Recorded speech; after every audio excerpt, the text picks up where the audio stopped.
Welcome to Spotlight Advanced. I'm Andrew Devis. And I'm Megan Nollet. Spotlight uses a special English method of broadcasting. It is easier for people to understand, no matter where in the world they live.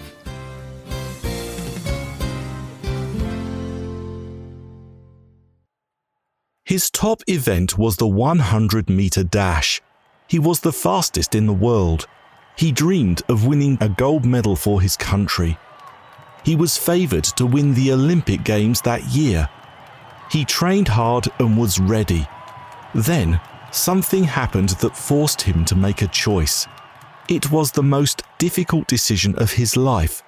The Flying Scotsman sat down. On today's Spotlight, we look at the life of Eric Liddell. He was one of the top competitors in the 1924 Summer Olympics Games in Paris. He entered 3 running events. Eric was also a Christian. One of these events caused conflict with his beliefs. He had to choose whether to compete. Many still remember his decision today.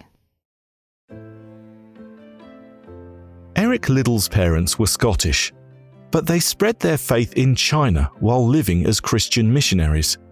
They raised Liddell to be a follower of Jesus. Later, he went to a special school for the sons of missionaries. There, he developed a talent for sports. He performed well at rugby, cricket, and track. He was very fast. He won all the school races.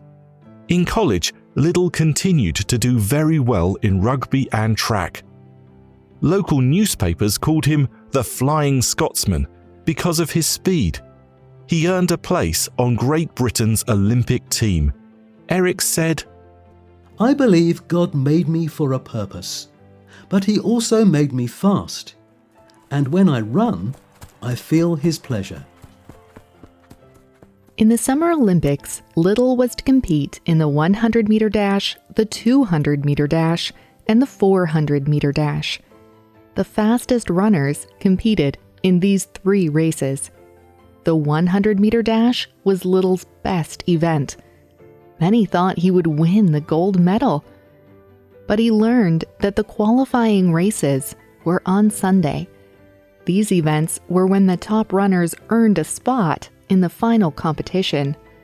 However, Liddell believed that Sunday was the Sabbath. The Sabbath is the one day of the week when Christians rest. It is a day to focus on God. Liddell did not work or compete on Sundays.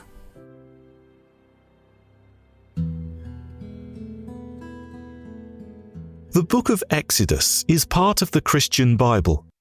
It says, "Remember the Sabbath day by keeping it holy. 6 days you will do all your work, but the 7th day is a Sabbath to the Lord your God. On it you should not do any work." Liddell had to decide if winning a gold medal was more important than his beliefs. It would only be one day. Liddell could honor the Sabbath for the rest of his life. The sacrifice would be for his country. No one would blame him. He did not want to disappoint anyone. But he also wanted to follow his religion's command. Jenny Somerville, Eric's sister, said, "He was under great pressure. He was very upset. Am I doing the right thing by not running? Am I letting king and country down?" King George V was the King of England. He tried to persuade Eric to race, but Eric decided his religious beliefs were more important than anything else. He would not compete.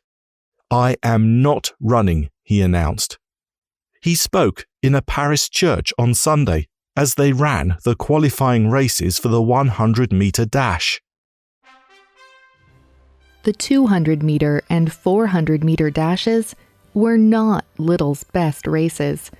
He was much faster at shorter distances. He was not expected to win either race. In the 200-meter dash final, he came in third place. He won the bronze medal. He barely managed to qualify for the finals of the 400-meter dash. He was given the outside lane, number 8. Runners considered this the hardest lane. The runners covered a slightly longer distance due to the curve of the track. Also, he could not see the other runners because he was so far outside. He did not know how well he was doing. No one thought Little had a chance to win. One of Little's trainers gave him a note on the morning of the 400-meter dash final. It read, "In the old book, it says, 'He that honors me, I will honor. Wishing you the best of success, always.'" Little recognized that his trainer was referring to a Bible verse. This note helped Little believe in himself during the race. He decided he would run the entire race with all his ability. He could not see his other competitors from the 8th lane, so he would not worry about looking. He ran as fast as he could the whole way. Eric raced around the track with his head held back and his arms pumping wildly. He was determined not to stop until he crossed the finish line. When he finally did, he realized that he had won the race and a gold medal. He had also set a new world record for the 400-meter dash. After the Olympics, people celebrated Little as a hero.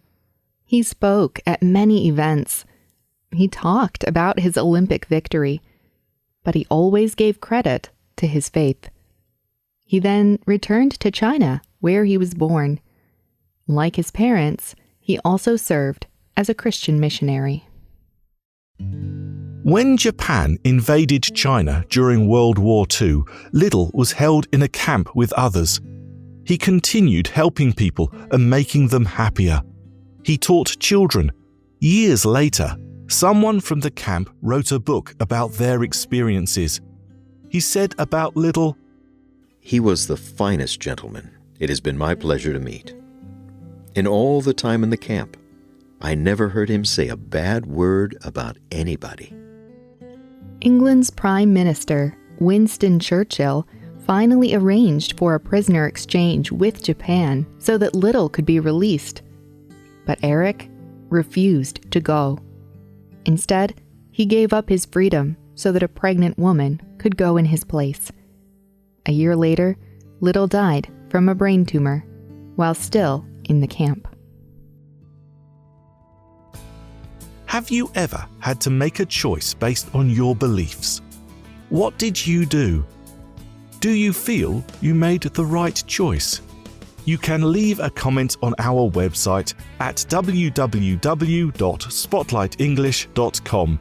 You can also find us on YouTube, Facebook, TikTok and X. You can also get our programs delivered directly to your Android or Apple device through our free Spotlight English app.